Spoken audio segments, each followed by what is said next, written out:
السلام علیکم ورحمت الله وبرکاتو. ټولو مسلمانانو ته اول سلامونه کوم. بعد سلامه موږ د جناب شیخ صاحب محترمه څخه معلومات کوو د علمي د کرونا پر برابر باندې.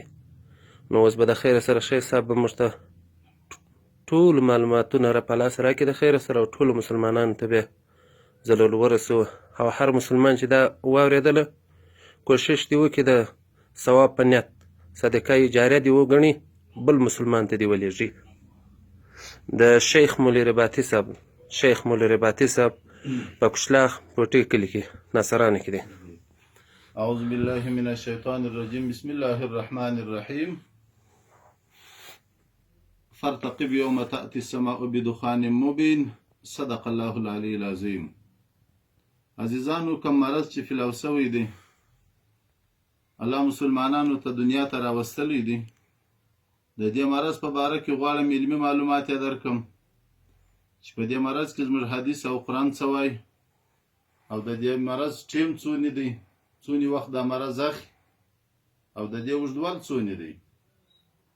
د دغه آیات تر تفسیر لاندې چې سورة الدخان کې الله جل جلاله دغه آیاتونه نازل کړي دي چې فارتقب یوم تأتی السماء بدخان مبین. حدیث راځي د حذیفه ابن فسید رضی الله عنه، هغه وایي چې تر هغه وخته پورې به قیامت رانسي چې تاسو لس علامې د قیامت ونه وینئ، لس غټې علامې. په دا لس غټو علامو کې یو دخان ذکر کړی دی چې دخان ویل کېږي دغه ویروس ته چې نن په دنیا کې روان دی. د دې باره کې حدیث راځي، نبی کریم صلی الله علیه وسلم څخه روایت کېږي چې قیامت ته نږدې به یو داسې ګرځ راسي، یو داسې هوا به راسي، یو داسې وایروس به راسي چې هغه به منافقین په غوږو، په سترګو، په ستونو باندې ونسي، او پر مؤمنانو باندې به په شکل د زکام تیریږي. مؤمنانو ته به په شکل د زکام وي، او کافرانو او منافقینو ته پر هغو باندې به داسې مرض وي چې د هلاک مرض به وي. د هغو ستوني، د هغو سترګې، د هغو غوږونه، دا به د مرض نیسي. د دې دپاره دلیل دا کتاب بدایه النهایه د ابن کثیر 18 ټوک صفحه 150. همدارنګه زموږ معتبر کتاب د صحاح ستو ترمذی چې علامه ترمذی رحمه الله په خپل کتاب سورة دخان په تفسیر کې لیکلی دی چې مسروق وایي چې د عبد الله ابن مسعود شاګرد دی سړی و عبد الله ابن مسعود ترالی، هغه وویل چې هلته یو نصیحت والا تقریر والا تقریر کوي چې د مځکې څخه به یو دود راوځي، یو وایروس به راوځي د کفارو په سرویو باندې، هغه ځایونو باندې چې دی اورېدل تر کې په هغه سرویو به ورننوځي، او مؤمنان به په شکل باندې پر مؤمنانو به په شکل د زکام تیریږي. حدیث نور اوږد دی. په حدیث کې چې عبد الله ابن مسعود رد کړی دی، هغه علامه ابن کثیر وایي چې پر دې ځای رد کړی دی چې دا تر قیامت مخکې دی، او د قیامت په ورځ نه دی دا عذاب.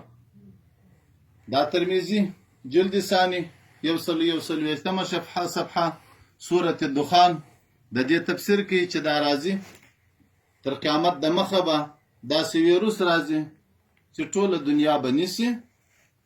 راځي دا معلومه کو چې دا ویروس څونې ټیم نیسي. د دې په باره کې ابن جریر د حذیفه ابن الیمان رضی الله عنه څخه مرفوع حدیث راخستی دی چې اول د علاماتو د قیامت دجال دی، را شوی کېدل د عیسی علیه السلام دی، او هغه ور دی چې د عدن څخه به شروع کېږي، خلک به محشر ته بیایي. او حذیفه ویل چې نبی کریم علیه السلام، حذیفه ویل یا رسول الله دوه دود چی شي دي؟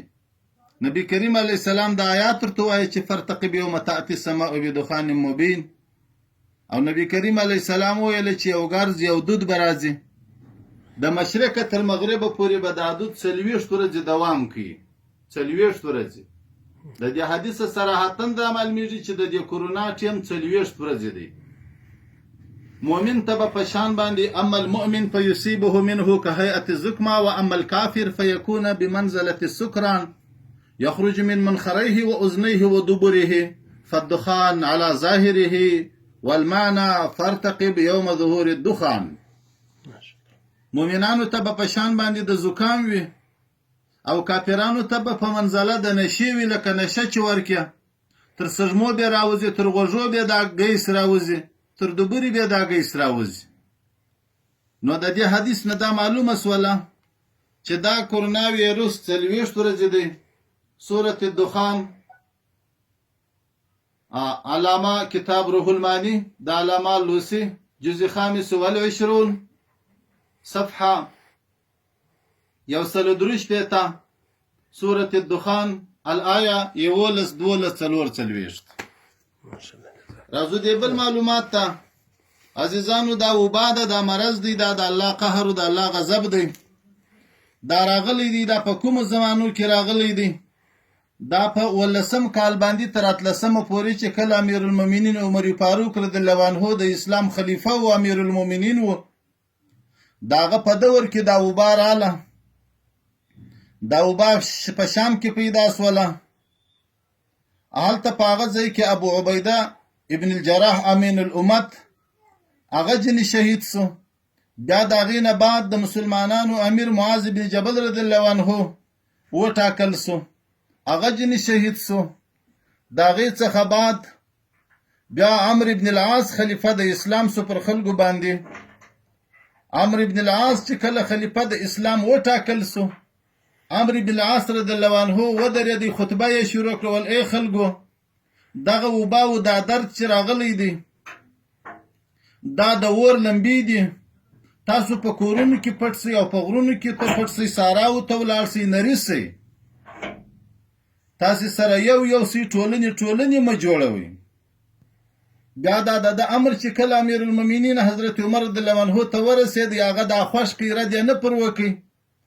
نو کوم اقدامات چې حکومتونه کوي چې خلکو ته وایي چې تاسې په کورونو څه مه راوځئ، اجتماعي مه جوړوئ، ټولنې مه جوړوئ، یو ځای مه کښېنئ.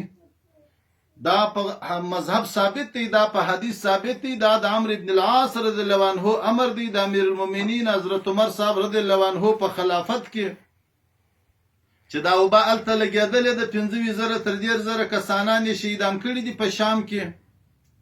او بیا د هغې څخه یزید ابن ابي سفیان شهید سوی دی. غټ صحابه د دې څخه په شهادت رسېدلي دي، او دا د مؤمنانو دپاره رحمت دی.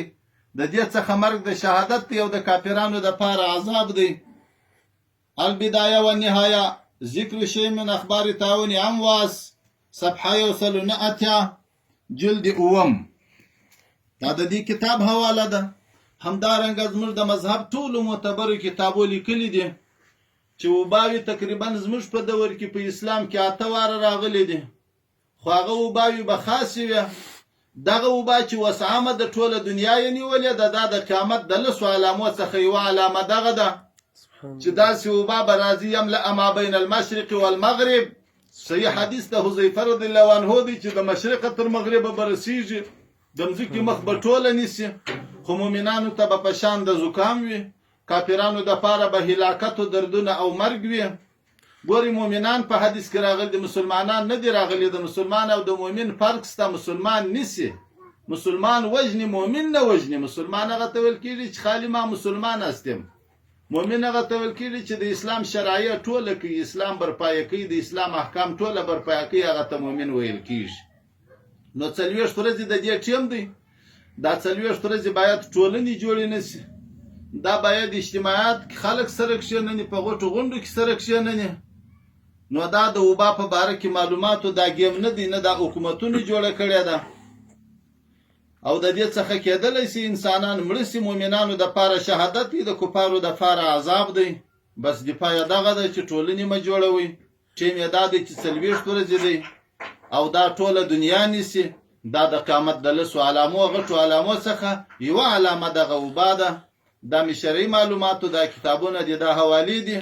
عزیزانو هیله کوم چې ټول عمل په وکړئ، په کورونو کې کښېنئ، بس خپل ذکر، خپل فکر او خپل صدقات شروع کړئ. د الله جل جلاله څخه د رحم طلب وکړئ او الله ته توبې وباسئ. الله دې زموږ توبې قبولې کړي وما علینا الا البلاغ ماشاءالله المبین. شیخ مولوی رباطي صاحب دا بعضې خلک بیا داسې د پیس په رقم باندې کورونا ده یا بل شی دی داسې یو ډرامې جوړي یا په موبایلو کې یا په مطبوعاتو کې یو بل ته لیږي دا څنګه علامه ده؟ د خدای په عذاب باندې پسخند وهل د هغه هم عذاب دی. قوم لوط د خدای په عذاب پسخند وهي الله نور هلاک کړل پسې تباه کړل. هر قوم چې د خدای په عذاب باندې پسخند وهلی دی هغه باندې الله غ عذاب شدید کړی دی. څوک چې په دې پسې ډرامې جوړي یا غلطي خبرې کوي الله به د عذاب نور شدید کوي. باید توبه وکړل شي. ډرې او پسخند او ډرامې په دې باندې جوړې نه سي نه د پسخند غزلې په جوړې سي. ماشاءالله خدای پاک دې په عمر کې برکت والله اعلم بالصواب. الله دې خیر درکړي.